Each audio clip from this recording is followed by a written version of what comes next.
नमस्कार, मैं हूं नीलू।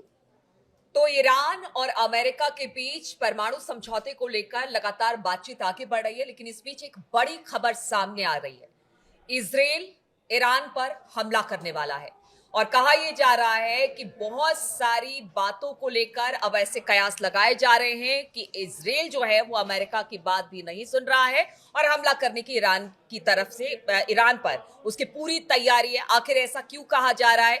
अचानक से ईरान पर हमले की तैयारी क्यों कर रहा है इजराइल? बातचीत करने के लिए मयंक मेरे साथ है।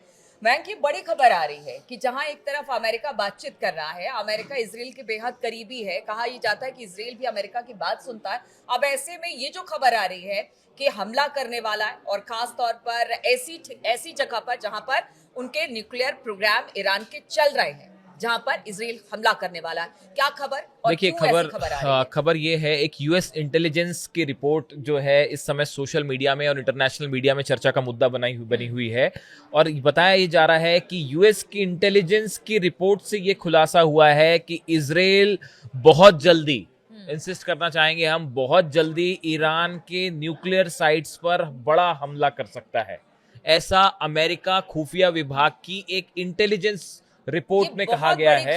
ये बड़ी खबर है, देखिए ये बहुत बड़ी खबर है। अब लेकिन इसमें एक दो सवाल ये भी हैं कि ये इंटेलिजेंस रिपोर्ट लीक कैसे हुई है, बाहर कैसे आई है, इसको लेकर भी अलग अलग राय है। लेकिन फिलहाल जो चर्चा का मुद्दा बना हुआ है वो ये है, पूरे इंटरनेशनल मीडिया में खबर छाई हुई है, सोशल मीडिया में इसकी चर्चा है कि जो ये यूएस इंटेलिजेंस की रिपोर्ट है वो ये कह रही है कि इजराइल बहुत ही जल्दी ईरान के न्यूक्लियर साइट्स को निशाना बना सकता है।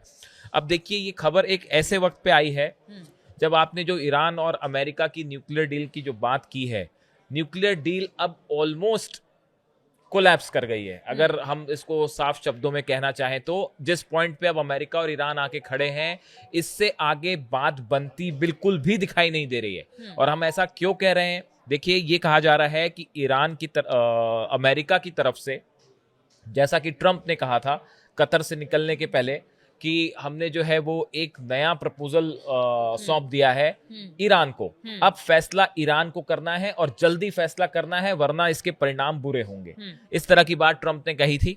उसके बाद ईरान की तरफ से जो संकेत आ रहे हैं वो ये बता रहे हैं कि एक बड़े युद्ध की तैयारी में ईरान फिर से जुट चुका है। देखिए ईरान तो हमेशा से युद्ध के लिए तैयार था, लेकिन ट्रंप के मिडिल ईस्ट दौरे के बाद कुछ चीजें ऐसी हुई हैं कि ट्रंप के आश्वासन देने के बाद भी कि अचानक फिर से एक बड़े युद्ध की आशंका मंडराने लगी है। हम ऐसा क्यों कह रहे हैं? देखिए खामेनेई जो ईरान के सुप्रीम लीडर हैं, इन्होंने अमेरिका की जो डिमांड्स हैं यूरेनियम एनरिचमेंट को लेकर, जैसा कि उन्होंने कहा कि ईरान को यूरेनियम एनरिचमेंट का अधिकार पूरी तरह से छोड़ देना चाहिए, उसको सुप्रीम लीडर ने कहा है कि डिमांड एक्सेसिव है और आउटरेजियस है। मैं आपको एग्जैक्ट शब्दों में बताता हूं कि उन्होंने क्या कहा है। खामेनी ने जो है सोशल मीडिया एक्स पे उनकी तरफ से जो ट्वीट किया गया, उसमें लिखा हुआ है, we won't allow Iran to enrich uranium is utter nonsense. We aren't waiting for anyone's permission. The Islamic Republic has certain policies and it will pursue them. Khamenei का ये कहना है कि अमेरिका का ये कहना कि हम ईरान को यूरेनियम संवर्धन की अनुमति नहीं देंगे, पूरी तरह से बकवास है। हम किसी की अनुमति का इंतजार नहीं कर रहे हैं। ईरान की कुछ नीतियां हैं और वह उनका पालन करेगा। खामेनी की तरफ से बिल्कुल साफ कह दिया गया है अमेरिका को कि अगर आप ये चाहते हैं कि ईरान अपना यूरेनियम एनरिचमेंट रोक दे तो ऐसा बिल्कुल नहीं होने जा रहा है। बात नंबर एक। बात नंबर दो, जो उनके विदेश मंत्रालय के प्रवक्ता है इस्माइल बघाई, उन्होंने जो है एक समाचार एजेंसी को उन्होंने कहा है कि अगले दौर की वार्ता के बारे में कोई निश्चित निर्णय नहीं लिया गया है। आगे ये वार्ता कब होगी, कहां होगी, ये बिल्कुल अभी तय नहीं है। इस्लामिक रिपब्लिक ऑफ ईरान अमेरिकी पक्ष के विरोधाभासी और लगातार बदलते रुख पर विचार करते हुए मामले की समीक्षा कर रहा है। ईरान एक बार फिर से, ये बात वहीं देखिए, शुरू से ये कहा जा रहा था, हमने अपने दर्शकों को बताया था कि ईरान के जो एक्सपर्ट्स हैं वो मान के चल रहे हैं कि अमेरिका के साथ बातचीत का कुछ निर्णय नहीं निकलने वाला। खामेनी ने भी इसी तरह की बात कही थी कि अमेरिका पर भरोसा नहीं किया जा सकता। जो विदेश मंत्री हैं ईरान के, उन्होंने भी ये कहा। ये बात हमने बार बार अपने हर वीडियो में कहा है, लेकिन सबसे बड़ी बात है, अब मतलब अमेरिका की ही एक एजेंसी की तरफ से ये खुफिया रिपोर्ट सामने आई है। अब इसके पीछे हम ये क्या माने? क्या अमेरिका ईरान को बचाना भी चाहता है? क्या इजराइल को देखिए, सपोर्ट क्या है? क्या ये सारी एक बात क्या तो कुछ जो भी है, होगा? एक बात आप तो बड़ी साफ समझिए और इस बात को हम अपने दर्शकों को भी पहुंचाना चाहें। और किसको इजराइल आगाह करना इजराइल चाहता है? अमेरिका कुछ भी कहे, इजराइल कोई कदम ऐसा नहीं उठाएगा जो ट्रंप नहीं चाहते। ये कई बार ऐसा होता है इंटरनेशनल रिलेशंस में, स्टडीज में आप को बच्चों स्टूडेंट्स को पढ़ाई जाती है ये बात कि कई बार होता है कि नेता कहते कुछ है और उनकी मंशा जो है वो बिल्कुल अलग होती है।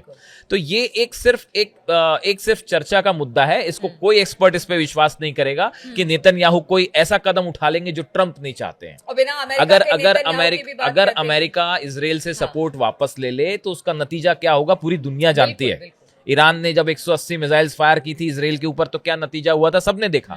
तो देखिए, एक बात तो समझ जाइए, इस बात का कोई मतलब नहीं है कि ट्रंप जो है वो नेतन्याहू से नाराज हैं या अमेरिका नेतन्याहू से नाराज है। इस तरह की बातों का कोई औचित्य नहीं है। ईरान के खिलाफ अगर किसी भी तरह की स्ट्राइक होती है तो उसमें अमेरिका का समर्थन होगा। इतना बड़ा कदम इजराइल अपने आप नहीं उठाएगा, बात नंबर 1। बात नंबर 2, सवाल यह है कि ये इंटेलिजेंस की रिपोर्ट लीक कैसे हुई। देखिए, कई बार ऐसा होता है कि इस तरह की जानकारियां जो होती हैं वो लीक जानबूझ के भी करवाई जाती है, एक परसेप्शन क्रिएट करने के लिए, ईरान को एक प्रकार से दबाव डालने के लिए कि देखिए अगर आपने डील साइन नहीं की तो देखिए हम स्ट्राइक के लिए तैयार है। तो कुछ भी हो सकता है, लेकिन ईरान की तरफ से ये एकदम साफ है। 2-3 चीजें बिल्कुल क्लियर है कि ये जो डील है ये डील इस पॉइंट पर आके रुक गई है। ईरान अपना यूरेनियम एनरिचमेंट का अधिकार नहीं छोड़ना चाहता। खामेनी ने साफ कह दिया है, ईरान ने साफ कह दिया है कि भाई यूरेनियम एनरिचमेंट करना नहीं करना वो ईरान का अधिकार है। हम उस लेवल तक आपके इस बात के लिए ईरान सहमत है कि भाई हम परमाणु बम नहीं बनाएंगे, 3.67% तक का यूरेनियम एनरिचमेंट ही हम करेंगे, लेकिन एनरिचमेंट हम ये करेंगे। अगर आप ये चाहते हो कि कहीं बाहर से, जैसे सजेस्ट हो रहा है अमेरिका की तरफ से कि बाहर से यूरेनियम ईरान आ जाए, उसके लिए ईरान तैयार नहीं। अब ये इन नए हालात में ये जो रिपोर्ट्स नहीं आई है इंटेलिजेंस की, यूएस इंटेलिजेंस से, कि इजराइल न्यूक्लियर साइट्स पर बड़ा हमला कर सकता है, अगर ऐसी कोई स्थिति बनती है, जो बन भी सकती है, जो कोई बहुत रूल्ड आउट नहीं है, अगर ऐसा कुछ होता है तो देखिए पुतिन की तरफ से भी पहले ही कहा गया है, हमने अपने दर्शकों को बताया था, पुतिन का ये साफ मैसेज है कि अगर ईरान के किसी भी न्यूक्लियर साइट्स पे हमला हुआ तो इसके बहुत गंभीर परिणाम होंगे। पुतिन इस मामले में मजबूती से ईरान के साथ खड़े हैं और किसी भी सूरत में रशिया जो है, रूस इस बात को बर्दाश्त नहीं करेगा कि ईरान के किसी न्यूक्लियर साइट पे कोई भी किसी तरह का हमला हो जाए, क्योंकि उसका परिणाम बहुत भयंकर होगा। तो अब ये रिपोर्ट क्या किसी तरह से जानबूझ के एक प्रेशर क्रिएट करने के लिए, हवा बनाने के लिए इसे लीक किया गया है, या वाकई इजराइल कुछ इस तरह की प्लानिंग में है? ये कुछ ऐसी चीजें हैं जिसपे अभी थोड़ा सा टाइम लगेगा बात बाहर आने में। ठीक है, तो देखिए ये खबर, ये रिपोर्ट इस वक्त बाहर तो आई है, लेकिन लीक कैसे हुई है? क्या ये सब कुछ जानबूझकर किया गया है? क्या एक तरह से प्रेशर टैक्टिक्स के तौर पर इसे देखा जा रहा है? बहुत सारी बातें अब इसे लेकर निकलकर सामने आ रही है। देखिए, ईरान ने 2 मन बना लिया है, या तो बातचीत या तो युद्ध, और वो दोनों के लिए तैयार है। चाहे वो अमेरिका हो, इजराइल हो, किसी तरह से भी प्रेशर बनाने की कोशिश करे, तो इन दोनों मोर्चे पे ईरान तैयार है। लेकिन अब देखना होगा किसे लेकर आगे किस तरह से बात जो है वो आगे बढ़ती है। इस पर लगातार हमारी नजर बनी रहेगी। आप बने रहिए हमारे साथ।